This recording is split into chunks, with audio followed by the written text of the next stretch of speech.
रामदास दा के निधन के बाद चर्चा इसी बात की हो रही है कि आखिर उनका शिक्षा विभाग किसको दिया जाएगा।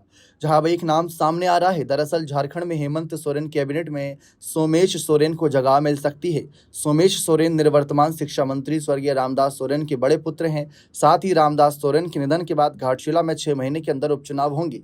घाटशिला विधानसभा सीट पर उपचुनाव में स्वर्गीय रामदास सोरेन के बड़े पुत्र सोमेश सोरेन को झामुमो अपना उम्मीदवार बना सकता है। राजनीतिक जानकारों की माने तो 22 अगस्त से विधानसभा का मानसून सत्र है और शिक्षा मंत्री के निधन के बाद हेमंत सोरेन कैबिनेट में एक मंत्री का पद खाली हो गया है। ऐसे में स्वर्गीय रामदास सोरेन के बड़े पुत्र सोमेश सोरेन को कैबिनेट में जगह मिलने की चर्चा है। मुख्यमंत्री हेमंत सोरेन ने स्वर्गीय रामदास सोरेन के घर जाकर इस संबंध में उसके परिवार के बीच विचार विमर्श किया, ऐसी खबरें हैं। इससे पहले डुमरी विधानसभा क्षेत्र से झामुमो में विधायक और पूर्व शिक्षा मंत्री जगन्नाथ महतो के निधन के बाद उनकी पत्नी बेबी देवी को हेमंत सोरेन कैबिनेट में जगह दी गई थी और उन्हें उत्पाद एवं मद्य निषेध विभाग मंत्रालय का दायित्व दिया गया था। मधुपुर विधानसभा सीट पर हाजी हुसैन अंसारी के निधन होने पर उनके बड़े पुत्र हाफिजुल हसन अंसारी को कैबिनेट में जगह दी गई थी।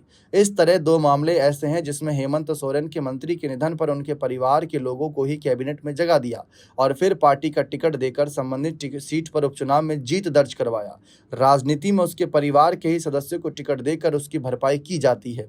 बेरमो विधानसभा सीट पर कांग्रेस विधायक सह पूर्व मंत्री राजेंद्र सिंह के निधन होने पर उसके बड़े पुत्र जयमंगल सिंह उर्फ अनूप सिंह को पार्टी ने टिकट देकर उम्मीदवार बनाया था और उस उपचुनाव में अनूप सिंह ने भाजपा प्रत्याशी को हराया भी था।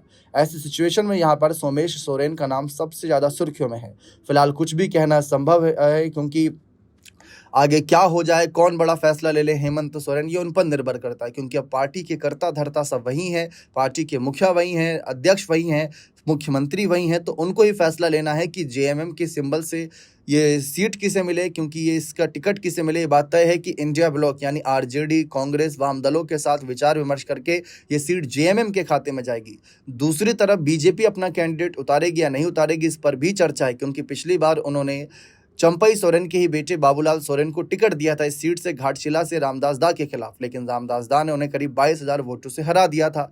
फिलहाल देखना दिलचस्प रहेगा कि इस सीट पर क्या फैसले लिए जाते हैं और विभाग को लेकर क्या फैसले लिए जाते हैं। बने रहें चैनल के साथ। बहुत बहुत शुक्रिया।